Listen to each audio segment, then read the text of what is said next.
empezar a grabar, que me he olvidado.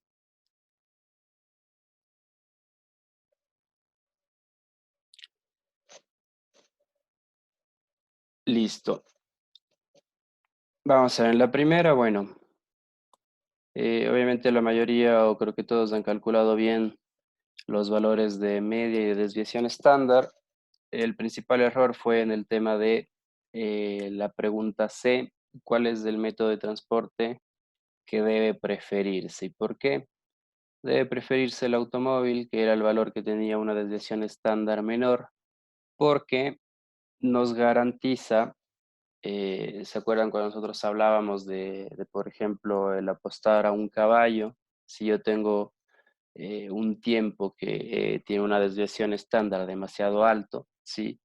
Un día yo podré llegar a tiempo, sí, súper pronto, pero habrá días en los que por esta desviación estándar, sí, porque existe mucha variabilidad en los tiempos de llegada, yo podré llegar tarde a mi trabajo, ¿sí? Entonces, yo prefiero tener un tiempo más constante, ¿sí? Y de esta manera el automóvil me proporciona una desviación menor. Por lo tanto, me garantiza llegar al trabajo en un tiempo menos variable. Sí, yo sé que ya tengo, si no estoy mal, era 1,80 la desviación.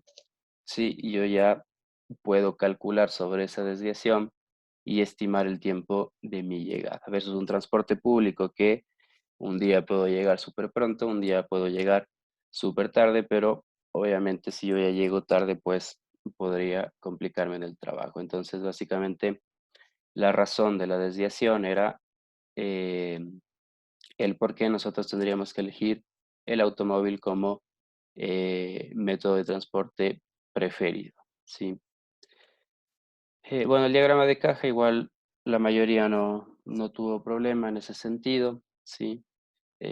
Tampoco nos hizo una comparación de los diagramas, pero bueno, realmente eh, el gráfico del automóvil tiene una apertura de la caja mucho más pequeña que el transporte público, por lo tanto, podemos apoyar nuestra conclusión que hemos hecho en el inciso C. Siento ser importante destacar de que la apertura de la caja para el automóvil, es decir, los valores entre los límites y todos los valores que nosotros calculamos, sí, están en un rango eh, más pequeño que con respecto al transporte público.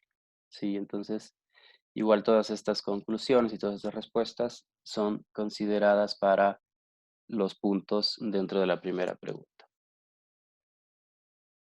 Dentro de la segunda pregunta, bueno, la mayoría, sí creo que el 90% no tuvo problemas en el graficar sí, estos valores en un diagrama de dispersión. Recuerden que teníamos que graficar los valores, podría ser de rating o de share, en el eje X y en el eje Y. ¿Sí? Entonces son un par de coordenadas que tenemos que ir graficando en nuestro diagrama de dispersión. La mayoría tuvo problemas un poco en relacionar cuál es la relación entre rating y share basado en el diagrama de dispersión.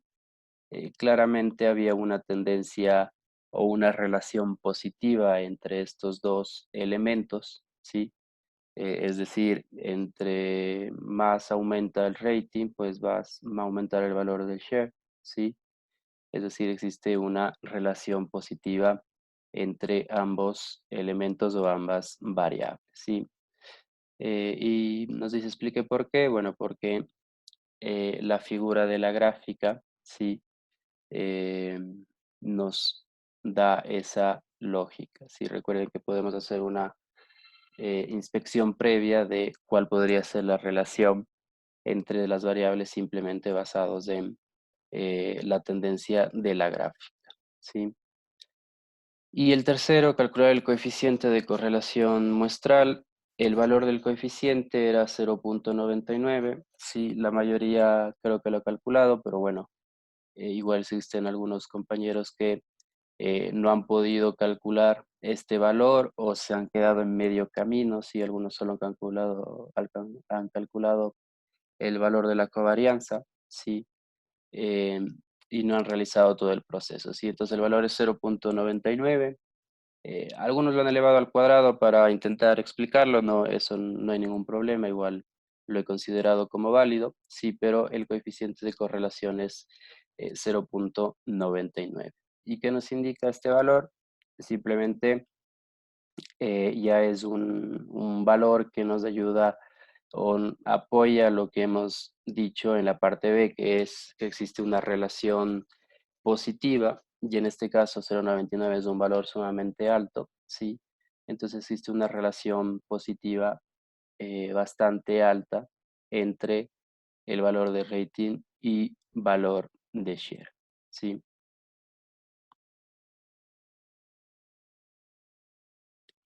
Vamos con el ejercicio 3. El ejercicio 3, si bien lo he dejado libre en el sentido de que solo nos pide un ancho de clase de 3 horas, no necesariamente nos pide que empiece en cero, que empiece en uno, que empiece en el límite inferior. Entonces, en ese sentido, em, no está mal si alguien empezó en cero, si alguien empezó en uno, que era un caso, o si alguien empezó en, no sé, 1,7 creo que era el valor mínimo, ¿sí? Eh, lo importante es que el ancho de clase haya sido 3, es decir, si empecé en cero, tiene que ser 0 a 3, 3 a 6, etcétera. Si empecé en 1, 1 a 4, 4 a 7. Si empecé en 1,5, pues será 4,5, etcétera. Sí, lo importante es que tenga esta apertura de 3 horas, ¿sí? No ha habido mayor problema en el tema de distribución de frecuencia, frecuencia relativa, histograma. Lo que sí, el 90% de ustedes se han equivocado en la ojiva. Si la ojiva nos dice el libro que es una representación de valores acumulados, ¿sí? Entonces, teníamos que haber sacado las frecuencias acumuladas de estas distribuciones. Sí, podría ser una frecuencia absoluta acumulada, una frecuencia relativa acumulada, sí, eso no importaba, pero tenía que ser frecuencias acumuladas, ¿sí? Pero el 90% no lo ha tratado como acumulado, sino como valores normales, ¿sí? Entonces, este es uno de los errores que prácticamente la mayoría de ustedes han cometido. Y bueno, comenté que indican los datos sobre el uso de las computadoras. Había que obviamente destacar cuál era el intervalo que tenía un valor más alto, ¿sí? Obviamente eso indicaba cuál era las horas que las personas utilizan su computador en más tiempo, ¿sí? Y también con la ojiva se puede hacer una descripción un poco pequeña recuerden que siempre ya los valores más altos pues terminan siendo em, de menos uso, ¿sí? En este caso de las computadoras, entonces por ahí podríamos haber obtenido un valor de porcentaje. Por ejemplo, el 80% de las personas utilizan de 0 a 6 horas, ¿sí? Algo así se podría también haber eh, señalado dentro de este punto de los datos, ¿sí? Ok, la número 4, obviamente es la que tenían más problema. Em, Creo que unas 2 o 3 personas, o bueno, un par de personas sí lo hicieron bien.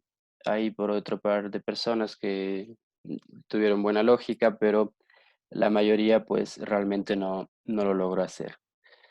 ¿Qué nos dice? Si Ecuador actualmente cuenta con una población de 17 millones y se conoce que la tasa media de crecimiento de la población ha sido de 1,7%, ¿cuántos habitantes tenía Ecuador en el 2000? Si lo que íbamos a utilizar era la fórmula de el crecimiento de las tasas geométricas, ¿sí? O el valor o la fórmula de las medias geométricas, ¿sí? Nosotros sabemos visto ejercicios en el cual teníamos el valor inicial, el valor final, y lo que necesitábamos calcular era la tasa media de crecimiento. En este ejercicio, lo que les he dado es el valor final, la tasa media de crecimiento, y lo que teníamos que encontrar era el valor inicial. Por lo tanto, lo que teníamos que hacer era simplemente despejar, ¿sí? Si conocemos que la media venía dado por la raíz de n, que era el número de periodos, en este caso, si nosotros tenemos desde el 2000 hasta el valor actual, que bueno, era en el 2020, el año anterior, teníamos 20 periodos, ¿sí? Y teníamos entonces valor inicial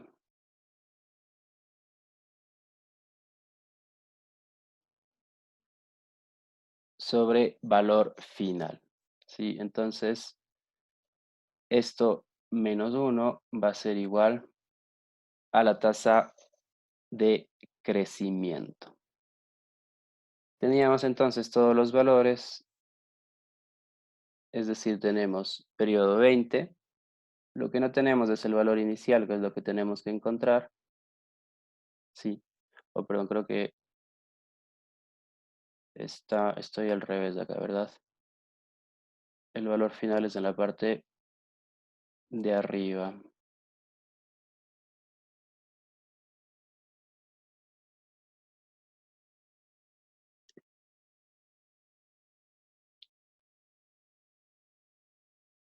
Valor final, valor inicial. Sí. Entonces el valor final tenemos que son los 17 millones, que podrían haberlo expresado como millones o podrían haberlo expresado como simplemente 17,08. Sí, lo que buscamos entonces es el valor de x menos 1, ¿sí? Y teníamos la tasa de crecimiento medio, en este caso 0,017, que viene a ser igual a 1,7%, pero obviamente lo vamos a expresar de esta manera, que es como expresamos los valores de tasa, ¿sí? Lo único que teníamos que hacer entonces es despejar el valor de x para encontrar el valor de la población inicial, ¿sí? La respuesta sale aproximadamente 12.600.000, si no estoy mal, ¿sí? Aproximadamente.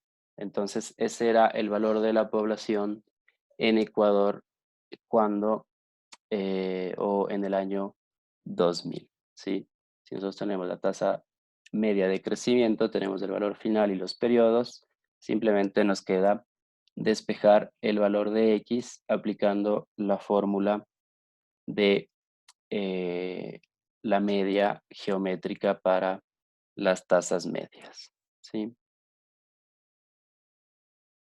Ok, y bueno, finalmente el ejercicio 5 teníamos que calcular entonces el valor de la media y el valor de la desviación estándar, considerando que tenemos intervalos, ¿sí? Y los valores de frecuencia. Entonces, en el valor de la media creo que no hubo ningún problema.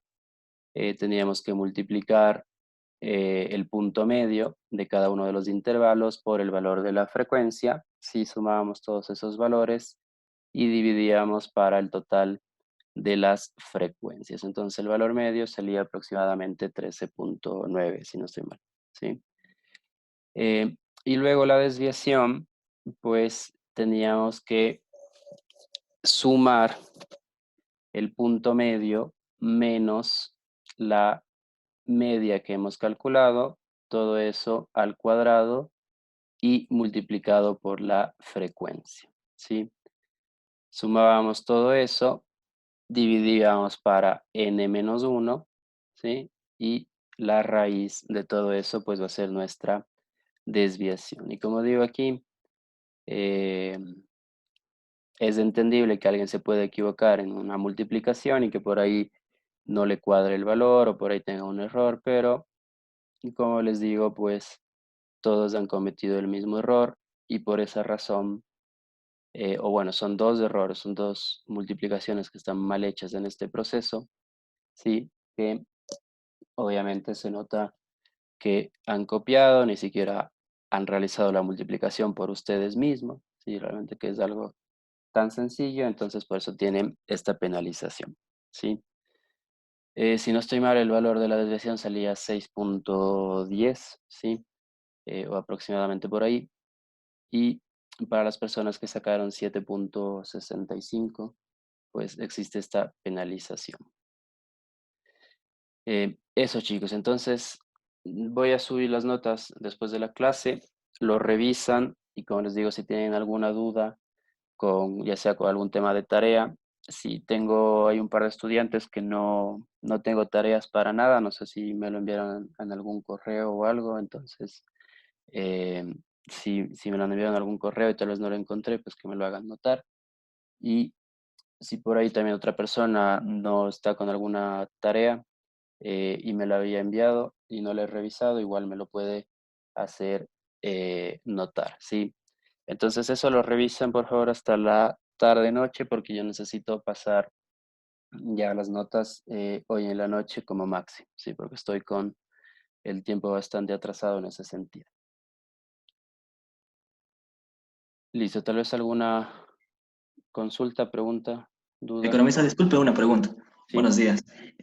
Algo que no le escuché porque estoy mal con el internet. Este, acerca de las consultas, ¿le hacemos a su correo o sí, a su WhatsApp? al correo. Si tienen alguna duda con respecto a su nota, simplemente me dicen, por favor, me ayuda con el detalle y yo les envío el detalle de los errores y las calificaciones más puntuales. Sí, como les digo, se me hace muy difícil, la verdad, que calificar en el computador. Sí, entonces, obviamente, si tienen alguna duda, con respecto a su nota, pues yo les envío un detalle de la calificación, ¿sí? Pero igual por eso hacemos esta revisión, para que ustedes también más o menos puedan detectar en qué se han equivocado y puedan ver su nota si refleja realmente lo que han hecho, ¿sí? Entonces, revisar con su prueba, ir comparando más o menos lo que hemos revisado. Igual pueden comparar con sus compañeros y si tienen ya alguna duda final con respecto a su nota, pues me mandan un correíto y yo les envío el detalle a su correo, obviamente. ¿Sí? Economista, y en el caso que haya algún error en las actividades que hemos hecho, igualmente, ¿verdad? Sí, sí, sí. Por eso les digo, ahora voy a subir las notas después de la clase para que ustedes lo revisen enseguida y me envíen sus dudas o si por ahí tienen como les digo, alguna tarea que me han enviado y que tal vez yo no le he podido encontrar en el correo, para corregir, obviamente, antes de enviar las notas ya a secretaría.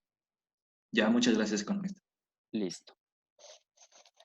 Bueno, entonces, hemos terminado la unidad uno. Ha sido una parte introductoria, realmente como para irnos acoplando a un poco a temas de estadísticos. Esta parte es un tema más descriptivo, sí, de tema de cálculo de medias, de desviación, generación de gráficas, sí, que viene a ser netamente una parte descriptiva de la estadística, pero esencial. Sí, todo estudio, todo artículo, todo trabajo que conlleve información o que conlleve datos, es importante hacer un primer análisis descriptivo de toda la información que nosotros contamos, ¿sí? Vamos a entrar a esta segunda unidad y vamos a pasar directamente al capítulo 6. Dado que no estamos con mucho tiempo, porque realmente ustedes comenzaron bastante tarde, y creo que, si no estoy mal, las clases se terminan el 12 de febrero, eh, vamos a saltarnos por ahora el capítulo 4 y el capítulo 5 del libro de Anderson, ¿sí?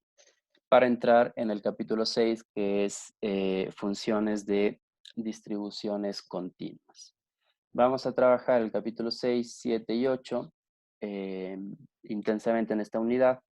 La siguiente unidad trataré de ver, o bueno, tenemos que ver sí o sí, el capítulo 9, si no estoy mal, que es hipótesis, y volveremos luego al capítulo 4 y 5, que es tema de probabilidades y distribuciones discretas, que si bien son importantes, pero en el peor de los casos que no alcancemos a ver, no es un tema que ustedes el próximo ciclo pues les vaya a afectar si no lo ven, ¿sí? Pero lo que sí tenemos que abarcar es desde el capítulo 6 hasta el capítulo 9, ¿sí? Como temas importantes, porque eso lo van a seguir manejando en el siguiente ciclo y luego ya en otros temas también econométricos. Entonces, lo vamos a manejar de esa manera. El capítulo 6, entonces, nos habla de funciones de distribución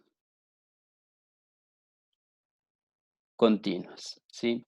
Vamos a tener funciones de distribución para variables discretas, ¿sí? Eso significa, cuando es una variable discreta, de que va a tomar un solo valor posible y es un valor entero, ¿sí? Es decir, 1, 2, 3, 4, 5, etcétera, y un valor positivo, ¿sí? Las funciones de distribución continuas, por el contrario, nos sirven para o pueden tomar cualquier valor, ¿sí? Es decir, pueden tomar valores decimales, pueden tomar valores negativos y no importa cuál es el tipo de medida que nosotros estemos utilizando, todas estas funciones de distribución continuas pueden ser utilizadas para diferentes tipos de medidas, ¿sí? Existen tres tipos, o en este caso vamos a ver tres tipos de distribución continuas. Existen otras más, pero nosotros vamos a abordar tres tipos de distribución continuas. La que vamos a ver hoy, que es la más importante, y de aquí en adelante, pues prácticamente todos los temas estadísticos están basados en esta distribución, que es la distribución de probabilidad normal. ¿Sí? La primera. Luego vamos a hacer un par más, que es la distribución uniforme y la distribución exponencial. Sí, y ya vamos a ver, obviamente, para qué caso aplica este tipo de distribuciones. Generalmente eh, va a depender de el tipo de ejercicio o el tipo de datos que nosotros estemos utilizando. Una distribución de probabilidad normal es prácticamente o se aplica prácticamente para la mayoría de casos de datos que nosotros utilizamos en nuestra vida diaria. Ya vamos a ver cuáles son las características y prácticamente que todas estas se acoplan a esta figura o a esta forma, ¿sí? Vamos a tener una distribución uniforme que es más bien un casos didácticos, si realmente no se utiliza mucho, pero eh, lo vamos a ver para igual ir entendiendo un poco cómo funciona o cuál es la lógica de estas distribuciones. Y luego una distribución exponencial que está basada en intervalos de tiempo. ¿Sí? Cuando nosotros estamos eh, contabilizando cierto suceso o queremos saber cuál es la probabilidad de que suceda cierto evento que está basado en intervalos de tiempo, pues vamos a utilizar una distribución exponencial, ¿sí? Entonces, por ejemplo, en este caso de la exponencial, ya es un caso muy particular que se lo utiliza cuando tenemos eventos que suceden en cada cierto intervalo de tiempo, ¿sí? Es un caso particular y en general los demás datos y los demás variables y casos que nosotros tenemos generalmente, pues se adaptan a una distribución de probabilidad normal. ¿Ok? Entonces, ¿qué es una distribución de probabilidad? Lo primero es que nuestra distribución de probabilidad viene dado por una función de densidad. Y en este caso, como vamos a arrancar con la probabilidad normal, va a ser una función de densidad de la probabilidad normal, ¿sí? Ustedes como dominan el tema de matemáticas, sabemos que una función, ¿sí?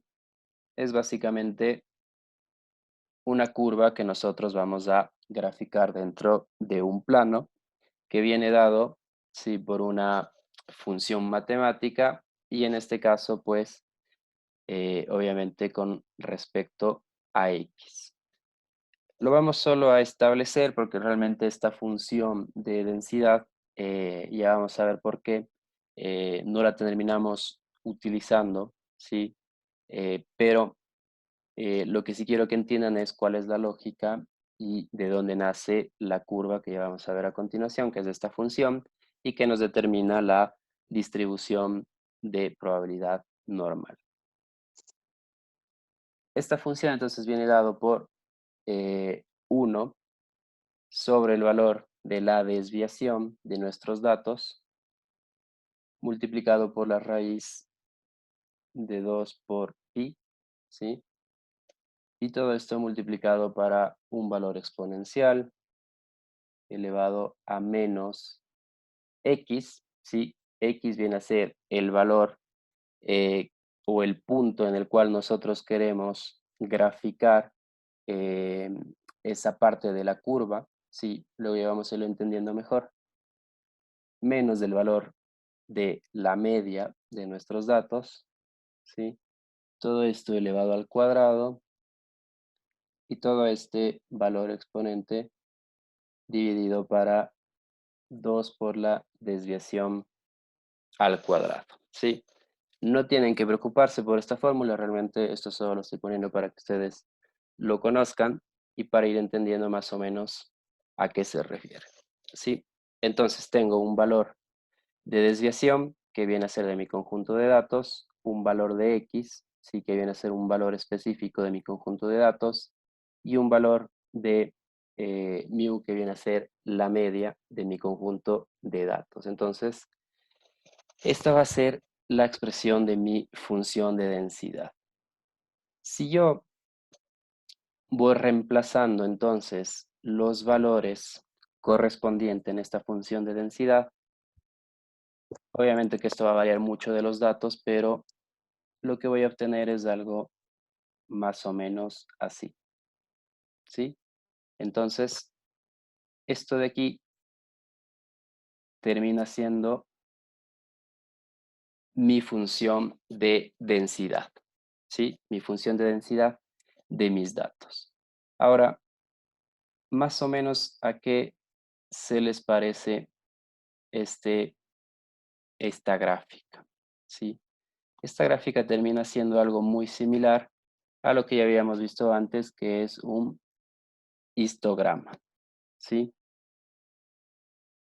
Entonces vamos a suponer que tengo un histograma más o menos así.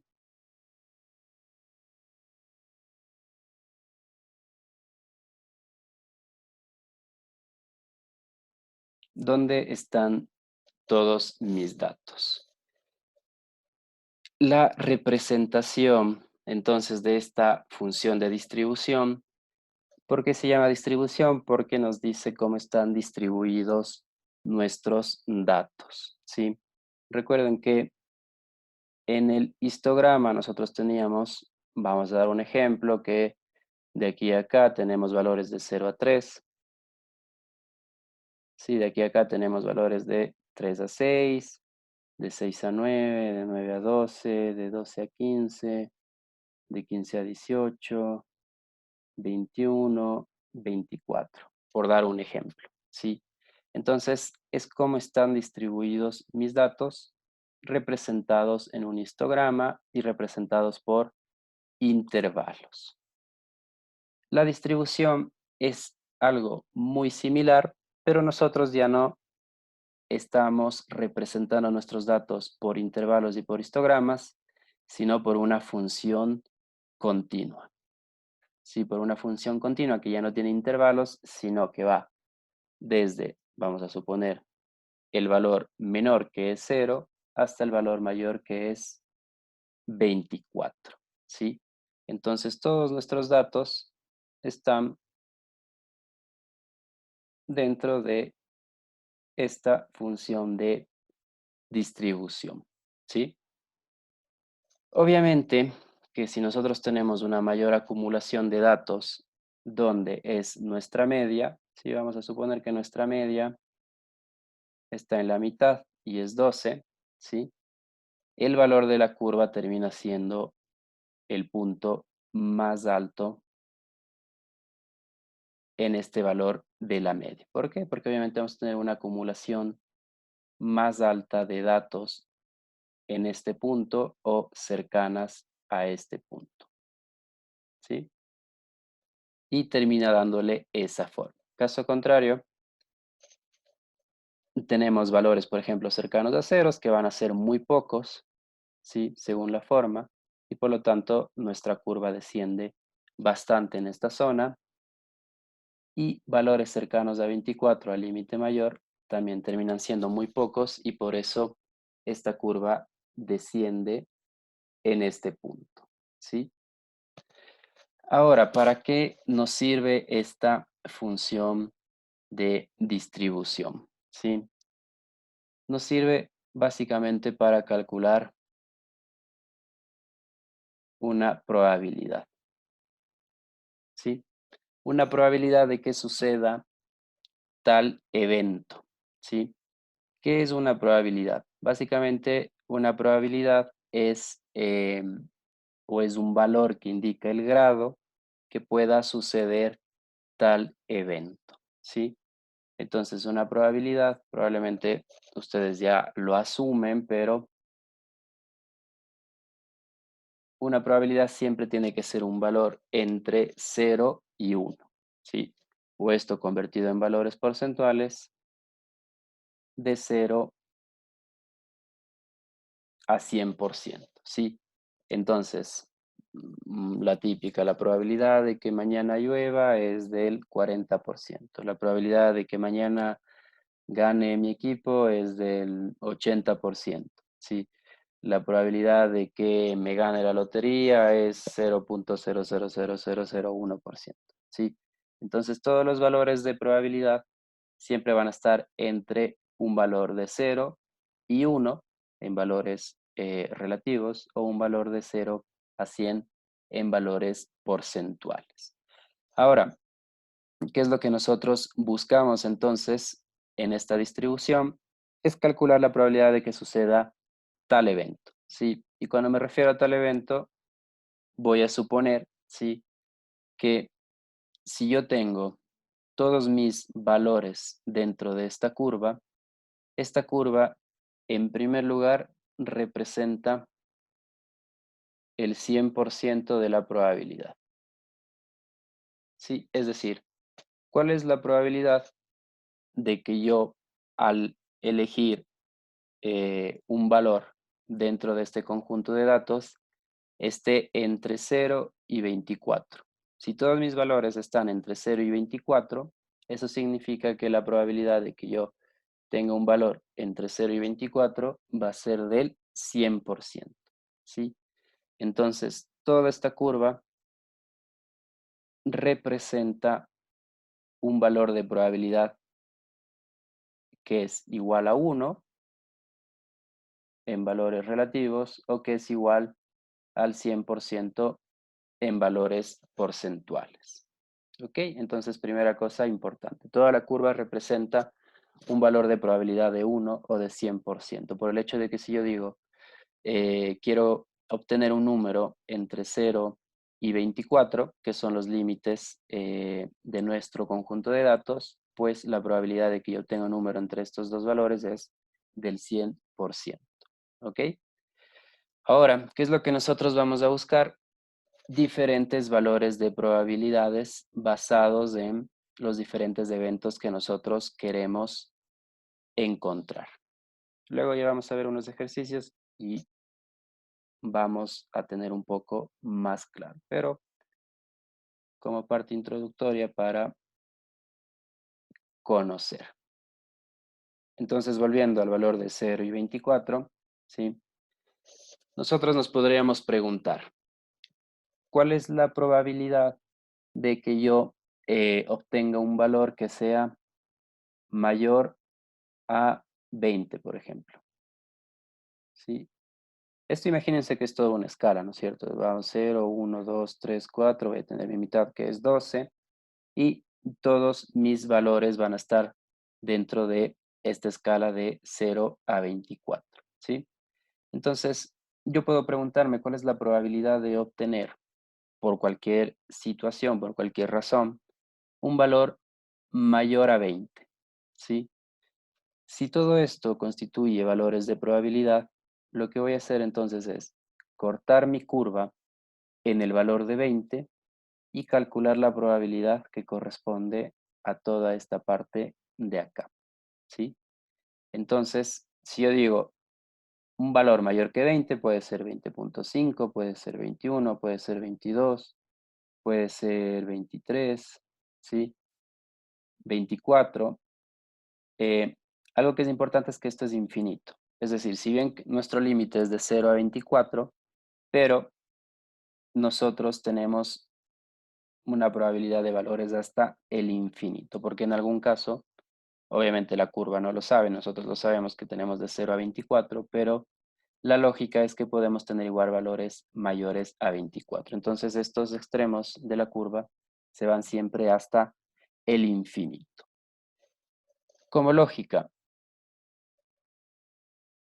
si yo quiero calcular la probabilidad de valores mayores a 20 y la probabilidad de valores menores a 20, que termina siendo todo lo restante, el área que nosotros obtenemos va a ser el valor de la probabilidad. Entonces, en el caso anterior, el área de toda la curva es igual a 1, ¿sí? El área de toda la curva es igual a 1, que representa al 100% de la probabilidad. Lo que tengo que hacer ahora es calcular el área de todo lo que está pintado de rojo para determinar la probabilidad de que un valor es mayor que 20. Y por el contrario, el área de todo lo que está pintado de verde va a ser la probabilidad de que un valor sea menor que 20, ¿sí? Entonces la probabilidad viene determinada por el área debajo de la curva de nuestra función de probabilidad, ¿sí? Entonces la probabilidad viene representada por el área por debajo de la curva. Si yo sumo entonces esta probabilidad de rojo y esta probabilidad de verde, obviamente me tiene que dar igual a 1, ¿sí? Porque simplemente lo estoy dividiendo en un punto. De acá para acá va a tener una probabilidad y de acá para acá va a tener la diferencia de 1 en la probabilidad, ¿sí? Entonces, si sumo estas dos probabilidades, va a ser igual a 1. Ahora, si el área de acá es mucho más pequeña visualmente que el área de la izquierda, si el área de rojo vemos que es visualmente más pequeña que el área verde, obviamente el valor de porcentaje va a ser menor. Entonces yo voy a asumir que tengo un 20% de probabilidad de que un valor sea mayor de 20 y por lo tanto un 80% de probabilidad de que el valor que yo obtenga sea menor que 20, ¿sí? Entonces, ya vamos a ver diferentes ejercicios en el cual vamos a utilizar este contexto, pero esta función de probabilidad lo que nos ayuda es esto, a calcular el valor de probabilidad de obtener un cierto número dentro de mi conjunto de datos. Otra manera también de representar eh, o de expresar estos porcentajes es el porcentaje de datos de mi conjunto de datos, valga la redundancia. Si yo digo que tengo una probabilidad del 20% de que un valor sea mayor a 20, ¿sí? Eso significa que aproximadamente, todo esto siempre es valores aproximados, aproximadamente yo tengo un 20% de mis datos que son mayores a 20, ¿sí? Yo tengo un 20% de mis datos que son mayores a 20 y yo tengo el 80% de mi conjunto de datos que son menores a 20, ¿sí? Entonces también se lo puede expresar de esta manera, ¿sí? La probabilidad de que tenga un valor mayor a 20 es del 20% o yo tengo el 20% de mis datos que son mayores a 20, ¿sí? En el caso de acá, la probabilidad de que yo tenga un valor menor a 20 es del 80%, o también se puede decir que el 80% de mis datos son menores a 20. ¿Y por qué les hago esta aclaración? Porque puede haber un problema que nos diga cuál es la probabilidad de obtener eh, un valor mayor a tal o cuál es el porcentaje de datos que son mayores a tal valor. ¿Sí? Entonces, para ambas es el mismo procedimiento, es simplemente una manera diferente de expresar el resultado. ¿Ok? Y otro de los casos que nos pueden pedir, o bueno, los tres casos que nos van a pedir generalmente son la probabilidad de que un valor sea mayor que, siempre recuerden que los valores menores están acá y los valores superiores están hacia la derecha. Entonces, si me piden la probabilidad de un valor mayor que X, ¿sí? Yo voy a encontrar el área de acá, ¿verdad? Si me piden la probabilidad de un valor menor que X1, por ejemplo, yo voy a encontrar la probabilidad que se encuentra por la izquierda. Y si me piden un valor de probabilidad que se encuentra entre x1 y x, yo voy a calcular entonces la probabilidad que se encuentra entre estos dos valores de x. ¿Sí? Entonces, generalmente esos son los tres casos que vamos a tener. Probabilidad mayor a tal número, probabilidad menor a tal número y probabilidad entre dos números. ¿Sí? Algo que es muy importante es que yo nunca puedo calcular la probabilidad que no sea un rango, ¿sí? Es decir, siempre me van a pedir un rango. Si yo digo mayor que 24, pues es un rango, ¿sí? Son todos los números mayores a 24. Eh, si me piden un valor menor que 5, por ejemplo, termina siendo un rango, es la probabilidad de todos los valores menores a 5. Y por ejemplo aquí entre 5 y 10, vamos a suponer, es un rango entre 5 y 10. Pero si me dicen cuál es la probabilidad de que exactamente tú tengas un 5, ¿sí? Esa probabilidad termina siendo cero. Para un valor exacto, esa probabilidad termina siendo cero, ¿sí? ¿Por qué? Porque simplemente imagínense que yo eh, tengo un conjunto de 1000 personas.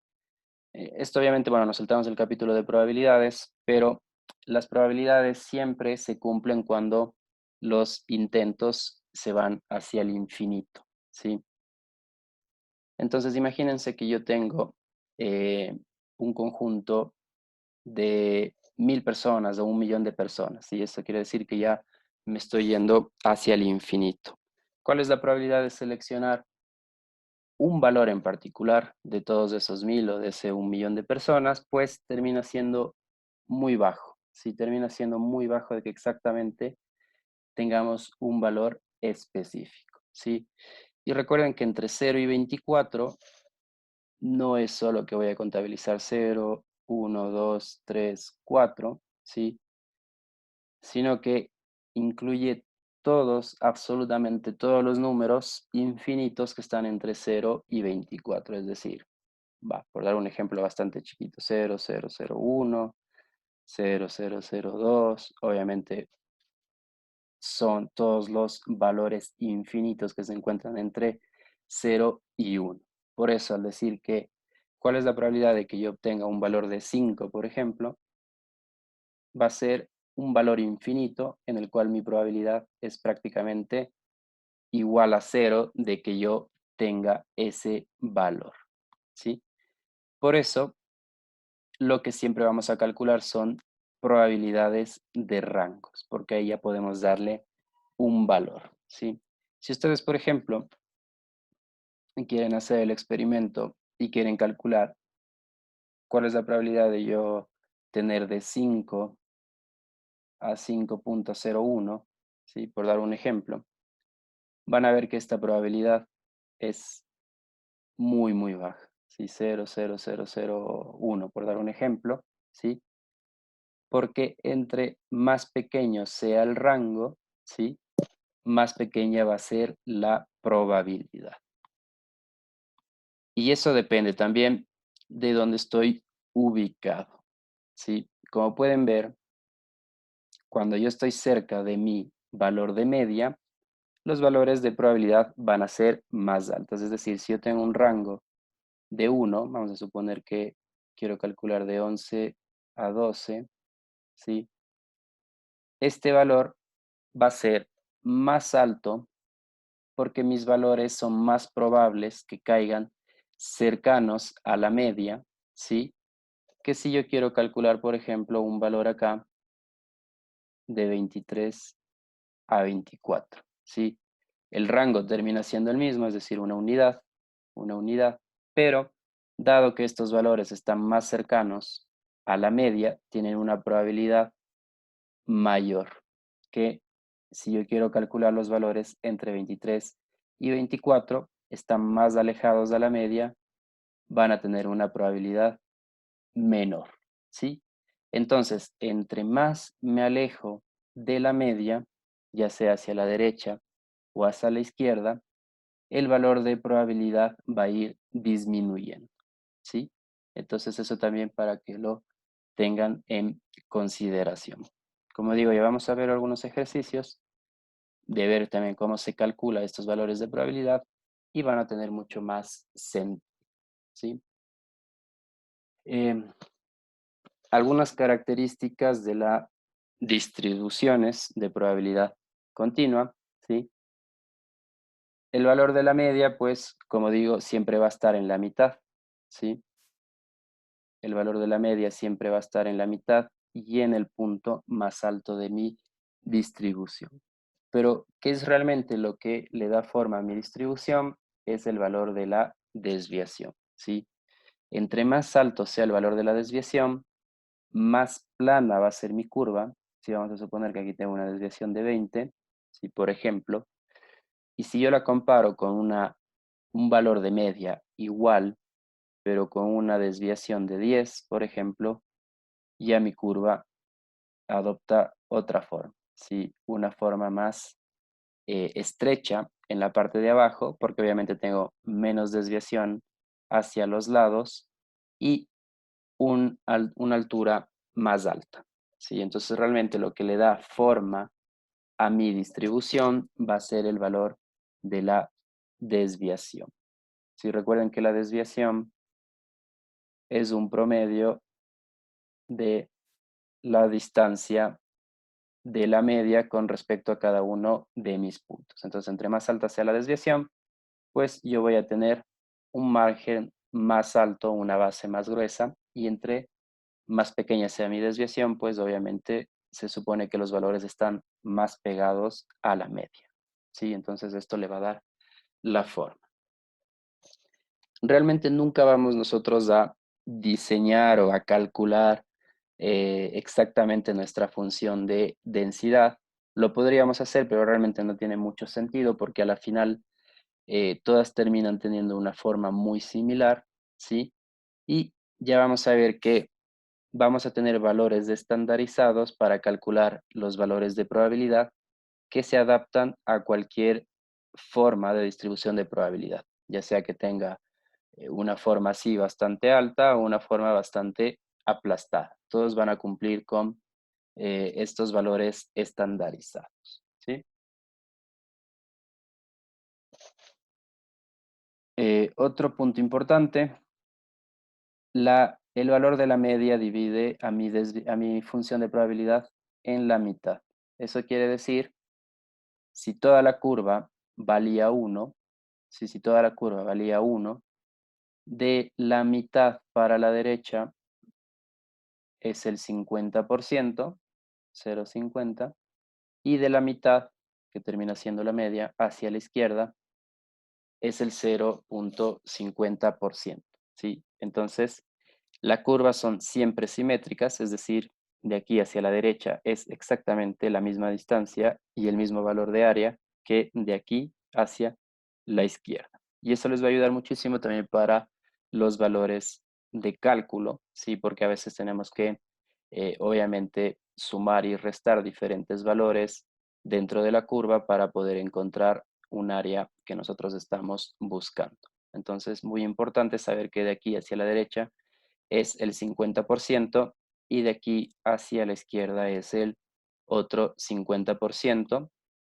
Y que, por ejemplo, si yo calculo un área que tiene exactamente la misma distancia desde la derecha hacia la izquierda, si vamos a suponer que aquí tengo una distancia de 10, ¿sí? Hasta este punto, en este caso sería de -10, y en el lado de acá tengo una distancia de +10 positivo, y estoy calculando el mismo valor de rango, estos valores de probabilidad van a ser exactamente los mismos, ¿sí? Porque la curva es simétrica. Entonces, si de aquí tengo -10 y, por ejemplo, estoy calculando un rango de 1, y acá tengo +10 y estoy calculando un rango de 1, van a tener exactamente el mismo valor de probabilidad porque las curvas son simétricas. Y vamos a ver eso también en una tablita de valores estandarizados, que estos valores de probabilidad aplican tanto para la parte izquierda como la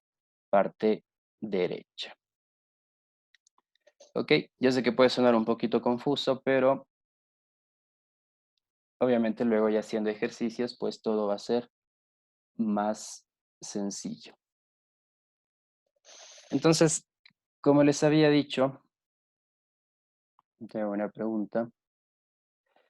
Elías me pregunta que si en todos los casos la curva es simétrica, sí. En todos los casos de probabilidad normal, la curva es simétrica, ¿sí? Es decir, mismo porcentaje hacia la izquierda y mismo porcentaje hacia la derecha, en absolutamente todos los casos. Listo, entonces habíamos dicho que nuestra curva es así y que viene dado por una función x, ¿sí? Que nos permitiría teóricamente dibujar esta curva, ¿sí? Eh, obviamente, ustedes todavía no ven, por ejemplo, un cálculo, que lo van a ver en cálculo integral, cómo calcular áreas dentro de formas que no son, pues, las típicas formas geométricas, como un triángulo, como un rectángulo, sino que yo, por ejemplo, quiero calcular el área de aquí a acá, ¿sí? ¿Qué es lo que tengo que hacer? Pues tengo que integrar esta curva de acá, ¿sí? Eso lo verán en el siguiente ciclo, y la integración me permite entonces encontrar el área de esta parte de aquí y por lo tanto la probabilidad que yo estoy buscando, ¿sí? Esto se hace obviamente con la curva de función que eh, la habíamos visto anteriormente y sería el proceso más, o es el proceso lógico, ¿sí? Pero, como les digo, dado de que todas las curvas cumplen con ciertas características, lo que han hecho los estadísticos pues es primero estandarizar, ¿sí? ¿Qué quiere decir estandarizar? Que si nosotros tenemos una curva, por ejemplo, con valores que van entre -8000, si recuerden que aquí son cualquiera de los valores de conjuntos de datos que pueda asumir valores negativos, positivos, decimales, etcétera. Entonces, vamos a asumir que yo tengo un conjunto de datos que va de -8000 a, no sé, a menos 5000, ¿sí? Y tengo una media de menos, no sé, -6000. Este es un conjunto de datos. Yo puedo tener otro conjunto de datos que, por ejemplo,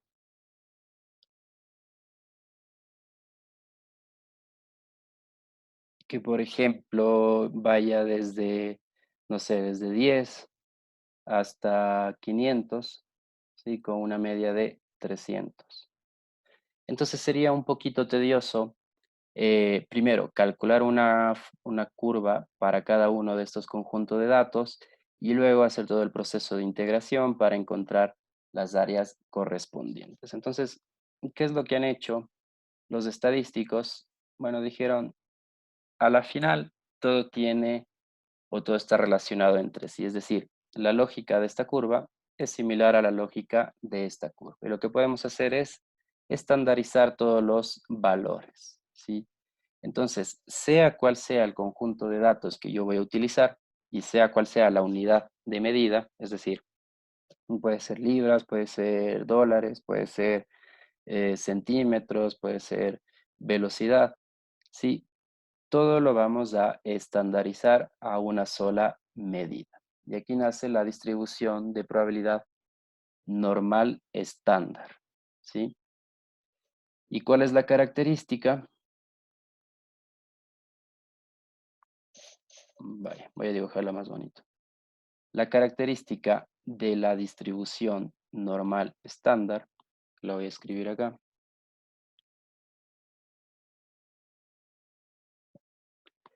es que yo voy a tener una media de valor cero.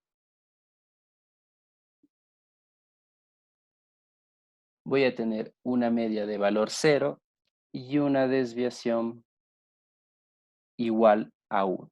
¿Sí? Es decir, cualquier conjunto de datos que yo tenga con cualquier medida, lo que voy a hacer es estandarizarla y obtener una función de densidad que va a tener, o un conjunto de datos que va a tener una media igual a cero y una desviación estándar igual a 1. ¿Qué me permite esta estandarización? De que ya sea que yo tenga menos 8000, menos 5000 o tenga valores positivos de 100, 200, 300, ahora eh, todos tienen los mismos valores y por lo tanto el valor o el cálculo de la probabilidad, por ejemplo, si yo quiero calcular esta porción de aquí, ya la puedo calcular simplemente con una tabla, que ya la vamos a ver, que es la tabla Z, en el cual está adaptada a estos valores estandarizados. Entonces yo ya me despreocupo de la función original, me despreocupo del proceso que normalmente sería una integración, sino que ya la he transformado en un valores de estándares y estos valores de estándares ya tienen valores de probabilidad predeterminados de acuerdo a estos valores estandarizados. ¿Cuáles son estos valores estandarizados? Son los famosos valores Z, ¿sí? Y los valores Z generalmente van a estar entre -3 y +3. Generalmente, sí, pero el valor Z puede tener cualquier valor. Puede ser +5, +6, +8, -5, -6, +8, -8, por ejemplo. Pero generalmente los valores de mi conjunto de datos van a estar entre -3 y +3. ¿Qué significa entonces un valor de Z? Un valor de Z prácticamente significa el valor de desviación de mi conjunto de datos, ¿sí?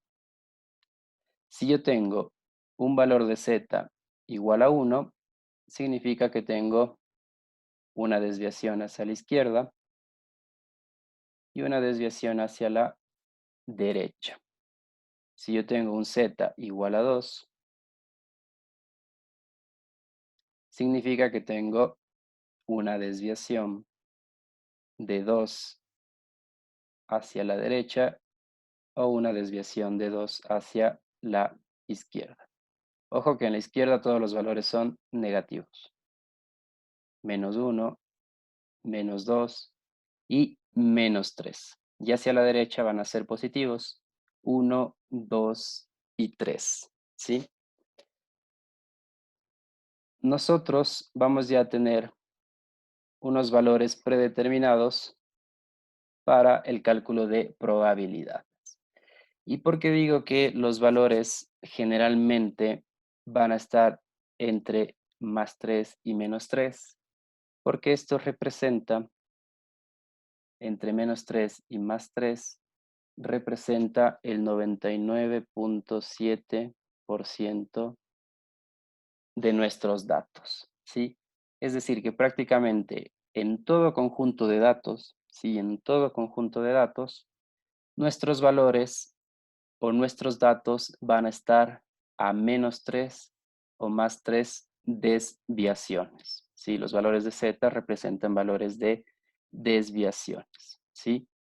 Y solo el 0.3% van a ser valores que se encuentran fuera de los valores estandarizados menos 3 y más 3, ¿sí?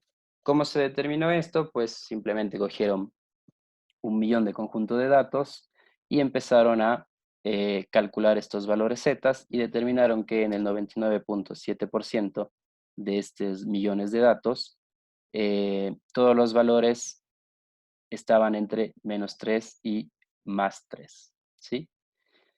Para menos 1 y más 1 también tenemos un valor, es decir que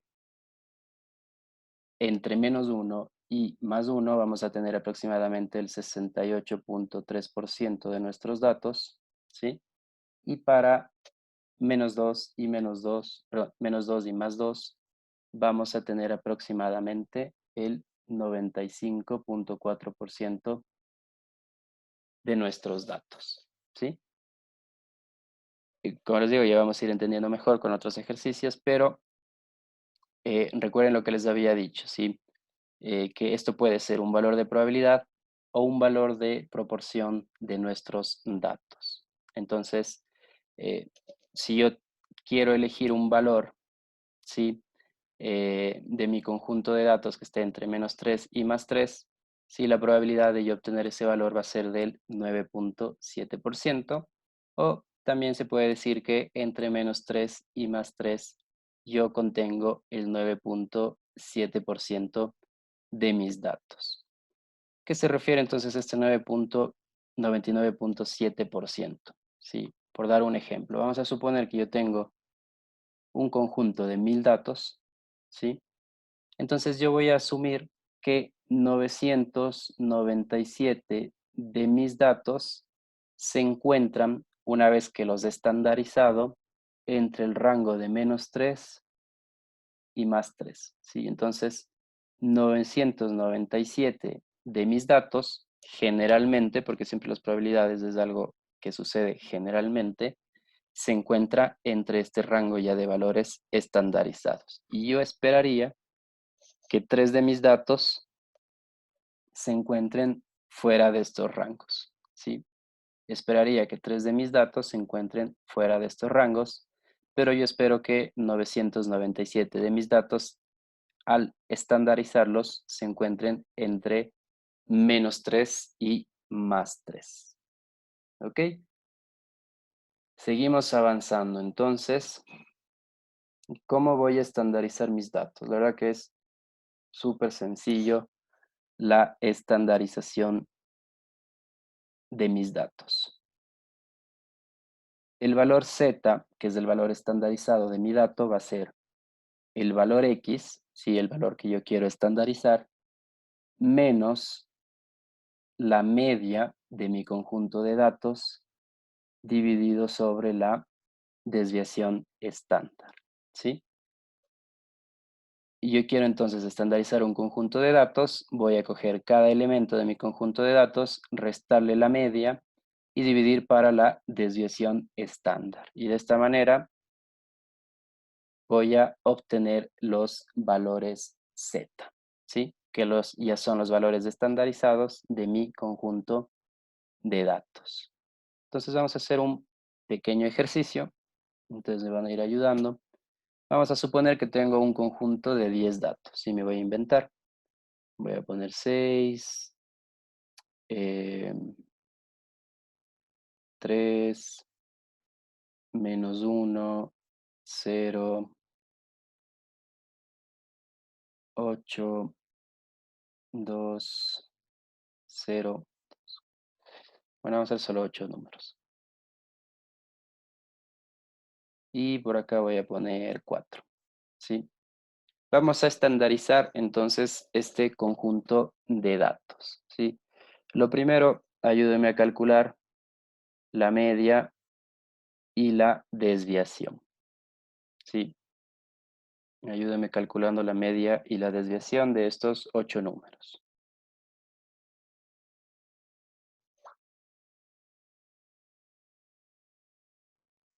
Adrián me pregunta, ¿los valores Z los buscamos en la tabla de distribución para luego interpretar? Sí, ya vamos a ver el proceso. Existe una tablita Z que lo buscamos en esa tablita y esa tabla nos va a dar los valores de probabilidad. Pero ya lo vamos a realizar paso por paso. Por ahora quiero que entiendan este concepto de estandarización. Ok, entonces, ¿cuál es la media de este conjunto de datos? Si alguien lo calculó.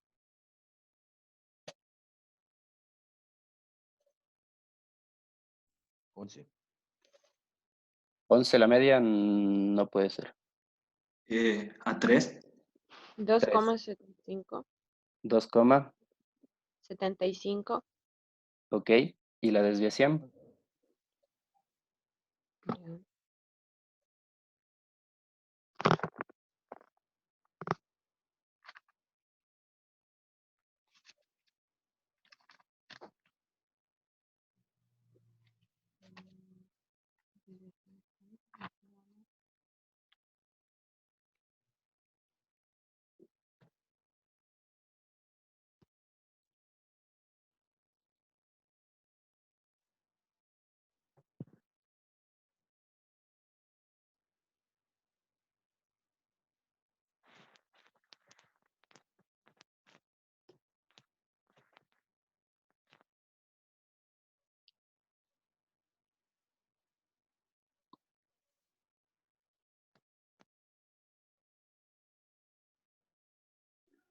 2,94. 2,94.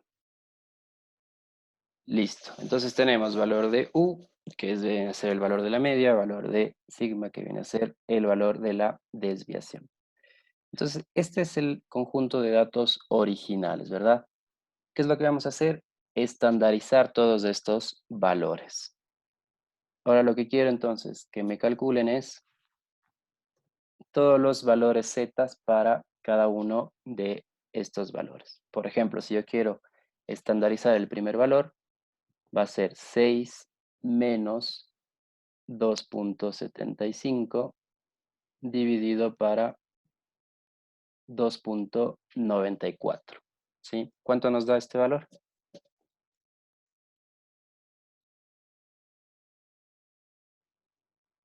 1,09. 1,09. ¿Sí? Entonces, este valor es el valor estandarizado Z de 6. Ahora, por favor, ayúdeme calculando de todos los valores, por favor. Entonces tengo 1,09.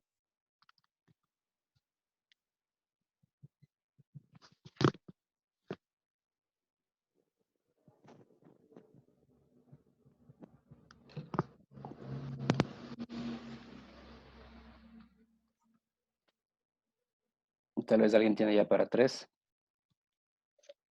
0,08. 0,08 para menos 1. 1,25. Debe ser negativo, pero la verdad. Mm,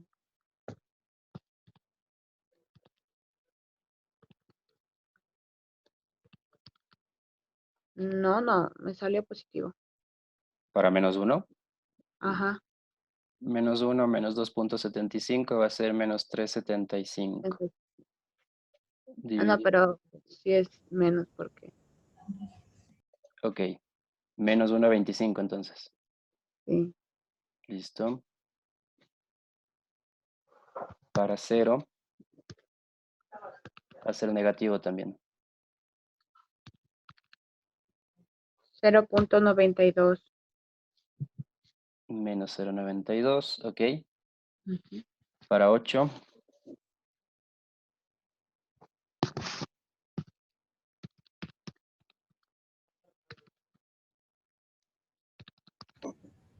1,76.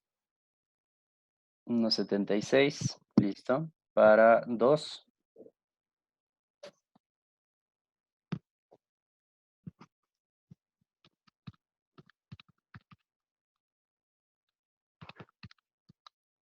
menos 0,25. ok. Y bueno, para 0 ya tengo. Y para 4, 0,42. perfecto. Listo, entonces hemos estandarizado todos nuestros valores del conjunto de datos. Ahora, cosas curiosas. Bueno, no curiosas, pero cosas importantes. Si yo reemplazo el valor de la media, o quiero estandarizar el valor de la media, sí, que en este caso es 2,75, el valor va a ser igual a 0, ¿sí? Entonces, la media estandarizada va a ser igual a 0, por lo que habíamos dicho que estamos convirtiendo una distribución con media igual a 0 y desviación igual a 1. Si yo calculo las desviaciones del conjunto de datos, me tiene que dar aproximadamente 1, ¿sí? Las características que habíamos dicho. Ahora, todo valor que está por debajo de la media, si todo valor original que está por debajo de la media, va a tener siempre un signo negativo. ¿Sí? Entonces, por ejemplo, este corresponde a menos 1, está por debajo de 2,75, va a ser negativo.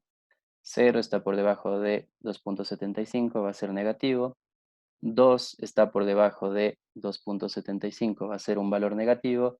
Y bueno, 0 nuevamente va a ser negativo. ¿Sí? Y todo valor que está por encima de la media va a tener un valor estandarizado positivo. ¿Sí? Entonces, esto como características que siempre se deben cumplir.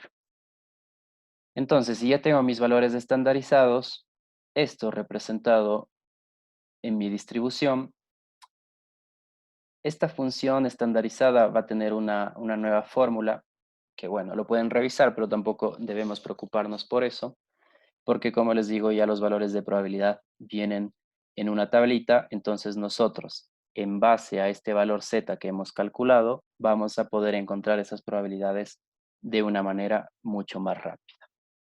Entonces, nuestra distribución estandarizada va a tener media 0 y podemos ir ubicando nuestros valores z. ¿Sí? Por ejemplo, recuerden que aquí vamos a tener menos 1, menos 2, menos 3 máximo, sí, generalmente. Sí, como pueden ver, ningún valor ha superado incluso el 2, ¿sí? Todos están entre menos 2 y más 2. Pero bueno, esta vendría más o menos así. Entonces, por ejemplo, yo quiero ubicar menos 1,25. Menos 1,25 va a estar más o menos aquí, ¿sí? Si yo quiero ubicar, por ejemplo, 1,76, ¿sí? Este va a estar más o menos por aquí. Entonces, estos valores estandarizados los puedo representar ya en mi curvita, ¿sí? Estandarizada. Entonces, cualquier conjunto de datos, con cualquier escala, con cualquier unidad de medida, lo vamos a estandarizar y vamos a obtener algo exactamente así. ¿Sí? Funciona para absolutamente todos los conjuntos de datos. Entonces, ¿qué significa, por ejemplo, este menos 1,25? Significa que en la vida o en los datos reales, mi media es de aquí 2,75, ¿sí? Y el menos 1, que es igual a menos 1,25 estandarizado, se encuentra exactamente en el mismo lugar, ¿sí? El 8, que viene a ser el 1,76, se encuentra exactamente en este mismo punto, ¿sí? Es decir, lo único que estamos haciendo es convertir en una escala para poder calcular las probabilidades, pero estos valores representan los valores originales y su ubicación va a ser exactamente la misma, ¿sí? Obviamente la forma de la curva va a cambiar un poco por la función, pero eh, en la lógica la posición de estos elementos va a ser exactamente la misma, ¿sí? Y las probabilidades, si lo calculamos en valores absolutos, va a ser el mismo valor que nosotros calculemos utilizando los valores estandarizados. Pero, como les digo, los valores estandarizados ya tienen los valores de probabilidad establecidos en una tabla y nos va a ser mucho más fácil calcular esos valores de probabilidad. ¿Ok?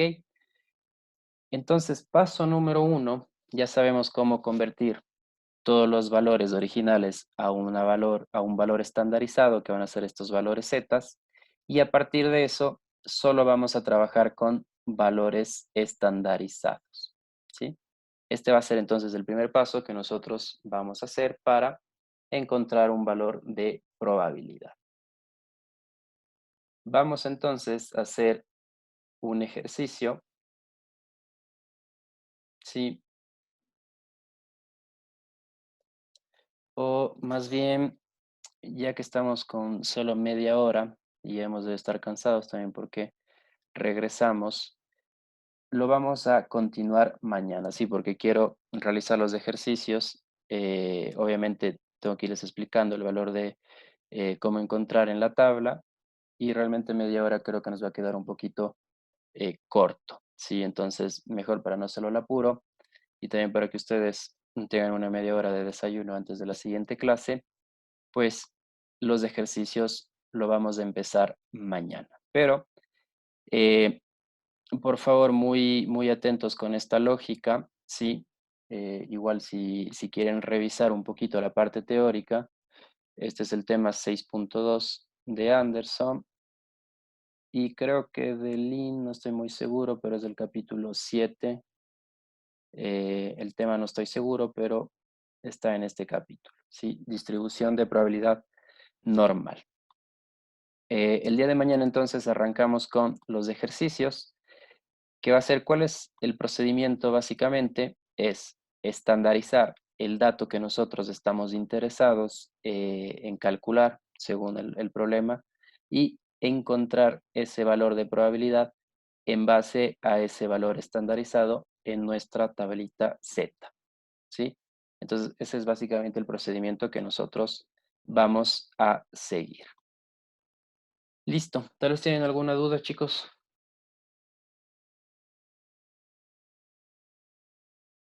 Bueno, el día fue como bastante teórico, pero lo importante o lo que yo quiero es que entiendan cuál es la lógica de dónde nace todos estos valores y cálculos de probabilidad, porque ya van a ver que en el futuro absolutamente todo tiene que ver con valores estandarizados.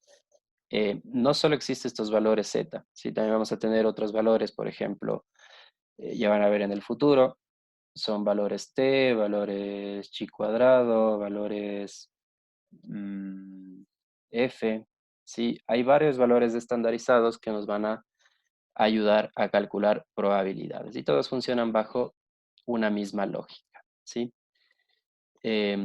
Este obviamente, el valor z es de los más utilizados. Ya vamos a ver el valor z y el valor t, ¿sí? Son prácticamente los que más se utilizan y parten siempre de esta lógica para el cálculo de probabilidades. Pero bueno, mañana entonces arrancamos con los ejercicios. Voy a subirles el tema de las notas para que lo revisen. Cualquier duda me escriben al correo, ¿sí? O si tienen, como les digo, alguna tarea que no he podido revisarla, igual me escriben al correo y yo los corrijo hoy tarde o les respondo hoy tarde si es que tienen alguna duda con las calificaciones.